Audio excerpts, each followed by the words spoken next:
अस्सलाम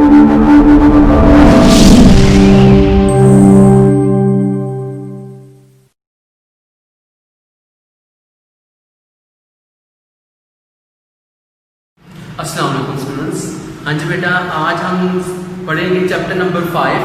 चैप्टर का नाम है बेटा ग्रेविटेशन। ठीक है, हाँ जी बेटा, हमारे पास ये है पेज नंबर 107 पर 107 page number 5 gravitation. The first man who came up with the idea of gravity was Isaac Newton. It was an evening of 1665. Isaac Newton सुना है कभी नाम बेटा आपने? आइजैक न्यूटन बेटा एक साइंटिस्ट था। सबसे पहले ग्रेविटी के बारे में सब कुछ इसने किया था। और वो कौन सा सन था? 1665 में। ये सूरज और सितारों पर रिसर्च कर रहा था सेब के दरख्त के नीचे। ठीक है ना? तो अचानक इसने देखा कि सेब ऊपर से नीचे गिरा। ठीक है, अब सेब जब ऊपर से नीचे गिरा तो उसने ये सोचा कि सेब नीचे ही क्यों गिरा है? जब ये टूटा था तो ऊपर चला जाता, नीचे क्यों गिरा? तो इसने बहुत सी चीजें उठाकर फेंकी तो सब चीजें कहां गई? नीचे की तरफ गई। तो इसने ऑब्जर्व किया, अंदाजा लगाया कि हमारे पास जमीन पे एक फोर्स है जिसका नाम ग्रेविटी है, जो हर चीज को अपनी तरफ क्या करती है? खींच लेती है। हमारे पास इसका एक लॉ है आइजैक न्यूटन का, द फोर्स ऑफ ग्रेविटेशन।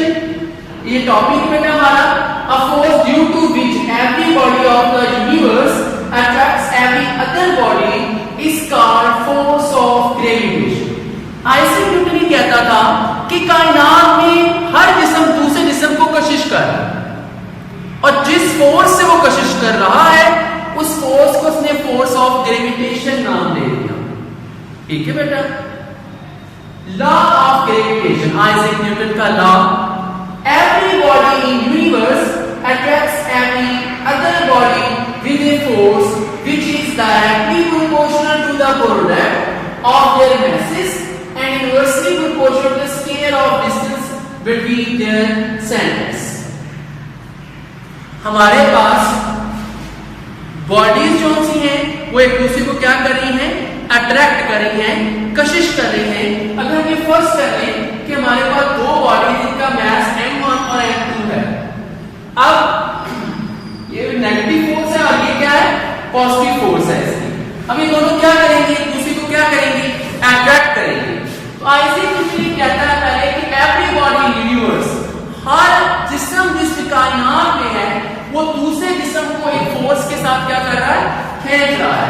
और ये फोर्स डायरेक्टली प्रोपोर्शनल है, तनासुब रास्त है, डायरेक्टली प्रोपोर्शनल है प्रोडक्ट ऑफ मैसेज के। बेटा देखें, आप देखते हैं कि छोटे बच्चे मिट्टी से खेलते हैं। वो क्या करते हैं? पानी डालते हैं मिट्टी में और फिर वो मिट्टी से गूंद के एक नई शक्ल बना लेते हैं किसी चीज की। ठीक है ना? अब वो देखिए सारे पार्टिकल्स, सारे मैसेज आपस में क्या कर रहे हैं? जुड़ रहे हैं, जुड़ते चले जा रहे हैं और एक नई चीज बनती जा रही है। इसका मतलब है कि हर पार्टिकल दूसरे पार्टिकल को क्या कर रहा है? कशिश कर रहा है। तो अगर ये हमारे पास जो अट्रैक्शन की फोर्स है ये प्रोडक्ट ऑफ मैसेज के डायरेक्टली प्रोपोर्शनल है, यानी जितनी ज्यादा फोर्स होगी उतनी वो पार्टिकल्स ऑफ द मीडियम, उतने पार्टिकल ऑफ द मैस एक दूसरे से क्या करेंगे? जुड़ेंगे। तो इसलिए मतलब जो अट्रैक्शन की फोर्स है वो प्रोडक्ट ऑफ मैसेज के भी क्या होगी? डायरेक्टली प्रोपोर्शनल होगी। And inversely proportional to square of distance between there centres. अब हमारे पास जितनी ज्यादा फोर्स होगी इतने ही मैसेज एक दूसरे के ज्यादा क्लोज हो जाएंगे। ठीक है ना? ये इतनी पार्टिकल ऑफ द मैस जो से एक दूसरे से क्लोज हो जाएंगे, और जितने वो ज्यादा क्लोज होंगे उतना डिस्टेंस क्या हो जाएगा? कम हो जाएगा। तो इससे पता चला कि जब फोर्स ज्यादा थी तो हमारे पास डिस्टेंस क्या हो गया? कम हो गया।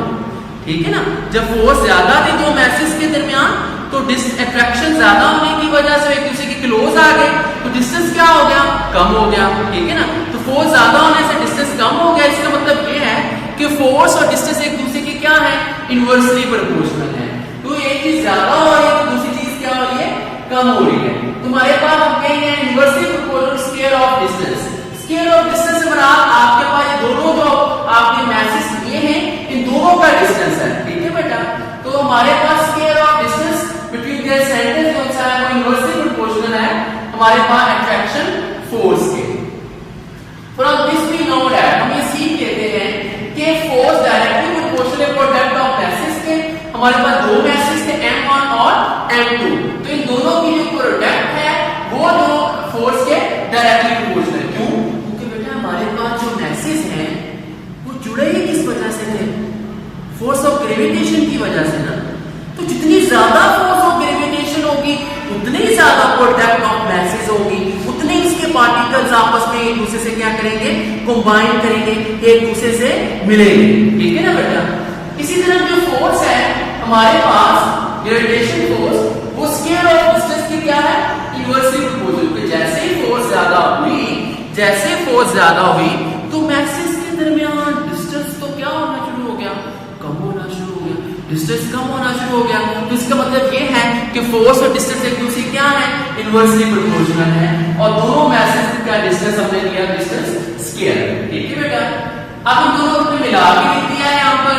अब बेटा इसे प्रोपोर्शन से, ये साइन बेटा किसका है? प्रोपोर्शन का। इसे साइन, इस साइन को क्या कहते हैं? प्रोपोर्शन। याद रहेगा बेटा? इस साइन को क्या कहते हैं? प्रोपोर्शन कहते हैं इस साइन को। ठीक है बेटा? अब हमारे पास ये प्रोपोर्शन के साइन को हमने खत्म किया, इक्वेशन में लाए, तो ये हमने कोई कांस्टेंट लगाया, तो यहाँ कांस्टेंट क्या है बेटा हमारे पास? Gravitational constant. इसे यूनिवर्सल, यानी इसे यूनिवर्सल कांस्टेंट ऑफ ग्रेविटेशन कहते हैं। ये बड़ा बड़ा जी है, कैपिटल जी है, और इसे यूनिवर्सल कांस्टेंट ऑफ ग्रेविटेशन कहते हैं। ठीक है बेटा? It's value is same everywhere. इसकी वैल्यू हर जगह सेम है। इसकी वैल्यू हर जगह सेम है। आप कहीं भी चले जाओ उसकी वैल्यू सेम रहेगी। बेटा एक चीज आपने और भी सीखा था, वो कौन सा जी था? ये वाला जी, ये छोटा जी है, ग्रेविटेशनल एक्सेलरेशन। ये चेंज हो जाता है। ठीक है ना?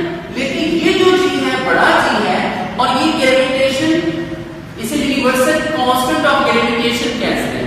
ठीक है बेटा? It's value same everywhere.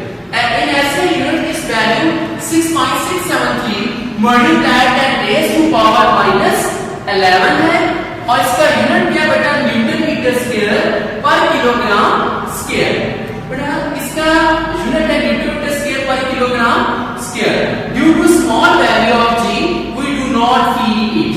अगर मान ले कि साइज न्यूटन सच कह रहा है तो इसका मतलब ये कि तो फिर तो वाकई सारी दुनिया के जितने भी बॉडीज हैं, जितने भी मैस हैं, जितने भी पार्टिकल्स हैं, वो सब एक दूसरे को क्या कर रहे हैं? अट्रैक्ट कर रहे हैं। तो फिर हमें फील क्यों नहीं होता? जो पहले साइंटिस्ट थे उनको क्यों नहीं पता चला? आइजैक न्यूटन के अलावा कितने तो ज्यादा साइंटिस्ट थे उस टाइम, उन्हें क्यों नहीं पता चला? उसकी वजह ये थी बेटा कि इसकी वैल्यू बहुत कम है। लेकिन बेटा इसकी वैल्यू -11 में है। 6.673 मल्टीप्लाइड 10 रेज़ टू पावर -11, इतनी कम है कि ये जीरो मतलब माइनस में चली गई है, हमें फील भी नहीं होती। ठीक है ना बेटा? तो इसलिए हमारे पास कहते हैं कि डू नॉट फील इट। ठीक है ना बेटा? हाँ जी बेटा, आज हमने सीखा है लॉ ऑफ ग्रेविटेशन के बारे में, जो कि बेटा पेज नंबर 107 पे था, चैप्टर नंबर 5 में बेटा। इंशाअल्लाह ताला बेटा नेक्स्ट हम इससे आगे सीखेंगे। अल्लाह हाफ़िज़।